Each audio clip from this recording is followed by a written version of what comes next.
Number 5. Eastern State Penitentiary, Pennsylvania, United States. Built in 1829, this is a former prison in Philadelphia, Pennsylvania. It was known as the first prison to ever include solitary confinement. People in solitary confinement had their own yard to do their own exercise, to eat in, to live alone in, and to sleep in. Due to the harsh nature of this solitary confinement, many prisoners were driven to insanity, and as a result, solitary confinement was scrapped in 1913. But that does not mean the end of the prison. It's actually just the beginning of the paranormal. Reports of the paranormal have been going on since the 1940s, and the prison closed down in 1971. And when it closed down, the reports of the paranormal activities increased. Reports included shadowy figures that were seen and quickly turned away when they were seen. An evil cackle from inside cell block number 12. A dark figure that is occasionally seen from inside the tower. Shadowy figures have been seen sliding down the walls of cell block 6. Ghostly faces have been witnessed in cell block 4. And strange sounds have been heard, such as disembodied footsteps, distant talking, and banging on the cell doors. Number 4. Bamp Spring Hotels, Alberta, Canada. This hotel, which was built over 125 years ago by the Canadian Pacific Railway as a luxury stop-off point for train travellers. Don't let its picturesque surroundings fool you though. It is rumoured to be one of the most haunted hotels in Canada. And there are 3 main stories that people have been telling about this hotel. The first one is that a bride who lived in the hotel was getting ready for her marriage, but then her dress caught fire, and as she ran down the stairs to get help, she tripped and broke her neck. The second story is about a family who got murdered in room 873, and ever since the murder, the room has been bricked up so no one can enter, but their apparitions are still have been seen on the hallway of room 873. And the third one, and probably the most famous one, is about a bellman named Sam McCauley, who helps you with your luggage and helps you get to your room. But if you ever tip or make conversation with him, he vanishes. Number 3. Fort George, the Citadel, Nova Scotia, Canada. Labelled as the country's most haunted historic site, the Halifax Citadel has received hundreds of reports of ghost sightings over the years.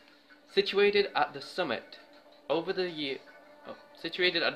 Citadel Hill in the town of Halifax, Nova Scotia, staff and visitors have reported seeing several apparitions walking on the grounds,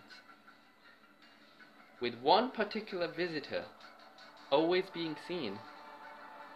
It is a soldier in his uniform walking into one of the rooms, his room when he was alive, and as he walks in, he vanishes.